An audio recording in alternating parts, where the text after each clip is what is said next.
우리가 함께 나눌 말씀은 역대하 6장 26절에서 42절까지 말씀입니다. 오늘 본문 역대상 6장 22절부터 39절까지는 솔로몬이 성전 봉헌을 드리면서 구한 7가지 기도가 기록되어 있습니다. 이는 이스라엘이 겪을 수 있는 다양한 위기 상황에서 하나님의 긍휼과 응답을 구하는 기도였는데요. 이 위기는 대부분 모세의 율법, 특별히 레위기 26장과 신명기 28장에 기록된 불순종의 심판으로 경고된 저주와 연결되어져 있습니다.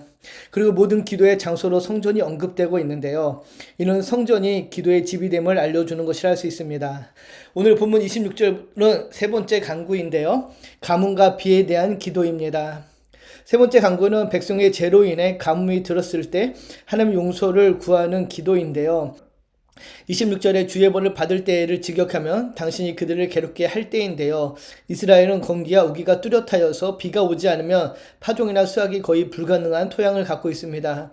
그렇기에 이슬, 이른 비, 늦은 비 등은 생명과 축복의 상징이었으며 반대로 하늘의 문이 닫혀 비가 내리지 않는 가뭄은 죄에 대한 하나님의 징계로 이해되어졌습니다. 즉 그 가뭄은 하나님이 이스라엘 백성을 괴롭게 하는 그런 상황이라는 것이죠.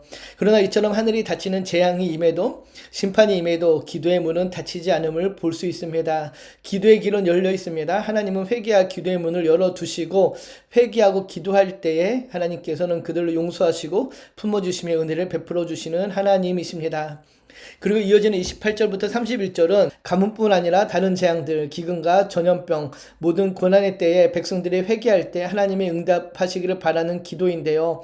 비뿐 아니라 기근과 전염병, 곤충의 재앙까지 백성이 하나님께 기도하면 하나님은 각 사람의 마음을 아시고 그 행에 따라 갚아주신다라고 기도합니다. 먼저 30절을 보면 이렇게 이야기하죠. 주는 계신 곳 하늘에서 들으시며 사유하시되 각 사람의 마음을 아시오니 그의 모든 행인대로 갚으시옵소서.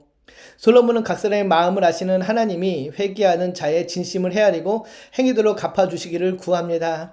이는 하나님의 용서가 내면에서 우러나오는 진실한 회개에 달려있음을 알려줍니다. 우리의 기도가 외적인 언어가 아니라 마음의 중심에서 드려져야 함을 강조하고 있는 것인데요. 하나님은 우리의 포장된 말이 아니라 진짜 중심을 보시는 하나님이십니다. 그리고 이어지는 32절에서 33절을 보면 이방인을 위한 기도가 이어집니다. 솔로몬의 기도의 절정이라 할 수 있는데요. 성전에 나온 이방인들의 기도도 하나님께서 들으시고 응답해 달라고 간구합니다. 그 이유는 땅의 만민이 주의 이름을 알고 주의 백성 이스라엘처럼 주를 경외하려 하는 것이기 때문이라고 이야기하죠. 솔로몬의 이 기도는 하나님께서 열방의 왕임을 인정하는 데서 비롯됩니다. 구약 성경을 보면 이방에 대한 긍정적인 언급을 찾아보기가 드뭅니다. 그러나 여기서 우리는 하나님 나라의 보편적 비전을 보게 되죠. 성전은 이스라엘만의 집이 아니라 만민의 기도하는 집이라는 사실이 드러나고 있습니다. 그래서 우리도 열방을 품고 열방이 주께 돌아오기를 기도해야 될 것입니다. 그리고 이어지는 본문을 보면 6제와 7째 기도는 전쟁과 포로 상황에서의 기도입니다. 이스라엘의 전쟁터에서 혹은 죄로 인해 포로로 끌려갔을 때에도 하나님께 돌이켜 기도하면 그들의 기도를 들어달라고 간구합니다. 특히 38절을 보면 온 마음과 온 뜻으로 주께 돌아와서 라는 표현을 통하여서 회개의 본질을 우리에게 알려줍니다. 단순히 상황 회피가 아니라 전인격적으로 하나님께 돌아가는 것, 그것이 진실한 회개입니다. 슈브라는 히브리어 회개는 돌이킴입니다. 가는 길에서 멈춰서서 길을 돌아가는 것이죠. 우리의 삶에도 혹시 하나님을 떠나서 나의 길로 가다가 하나님의 그 심판, 징계를 받는다라면은 돌이켜 회개함으로 하나님께 돌아가야 할 것입니다. 그리고 솔로몬은 40절, 42절에서 기도를 마무리하며 하나님의 인자와 응답의 자리임을 선언합니다. 솔로몬은 나의 하나님이여 이제 일어나서 라고 외치며 하나님께서 성전을 향해 눈을 뜨시고 귀를 기울이시기를 간구합니다. 그리고 다윗에게 하신 언약을 기억해달라고 기도하죠. 성전의 핵심은 건물이 아니라 언약의 하나님이십니다.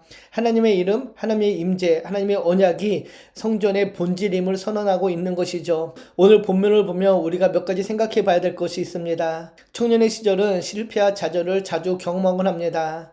이 모든 상황이 마치 하늘이 닫힌 것처럼 느껴질 때가 있습니다. 그러나 오늘 말씀은 위기가 끝이 아니라 기도의 시작임을 보여줍니다. 하나님 우리의 잦은 부르짖음을 들으시고 회복의 길을 열어주십니다.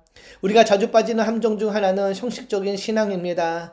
예배에는 나오지만은 마음은 다른 곳에 있을 때가 많습니다. 그러나 하나님은 우리의 마음의 중심을 보십니다. 우리의 기도는 화려할 필요도 길 필요도 없습니다. 단순히 그러나 진심으로 하나님께 드려지는 기도가 필요합니다. 우리가 우리의 기도의 삶을 돌아보며 기도의 모습을 돌아보며 나는 정말로 전심으로 하나님을 사랑하고 나의 마음의 중심이 하나님께 향하고 있는지 돌아보는 오늘 아침 되기를 축복합니다. 오늘 말씀을 돌아보며 두 가지를 생각해 봅시다. 나의 삶에 막힌 순간에 하나님께 진심으로 돌아와 기도한 경험이 있는지요. 지금 내 삶에서 하나님께 다시 맡겨야 할 영역은 무엇인지 한번 생각해 봅시다. 그리고 교회와 나의 삶이 만민의 기도하는 집이라면은 오늘 내가 품고 기도해야 할 사람, 기도해야 할 민족은 누구인지요. 생각해 봅시다. 기도합니다. 사랑과 은혜가 풍성하신 하나님 감사합니다. 오늘 아침 솔로몬의 기도를 보며 우리의 기도를 돌아봅니다. 우리가 죄와 연약함으로 인해 하늘이 닫힌 것처럼 그런 상황을 만날 때에 기도의 문이 열려 있음을 기억하게 하시고 하나님께 돌아와 기도함으로 하나님의 은혜를 구하는 우리의 삶의 자리가 되게 하여 주시옵소서. 또한 교회가 나의 삶이 만민이 기도하는 집이 되어서 열방을 향해 하나님의 뜻을 구하는 삶의 자리가 되기를 소망합니다. 오늘 하루를 살아가는 동안 기도의 자리를 지키며 하나님의 말씀을 붙잡고 나아가는 주의 청년 되기를 소망하며 우리를 구원하신 예수님의 이름으로 감사하며 기도드립니다. 아멘.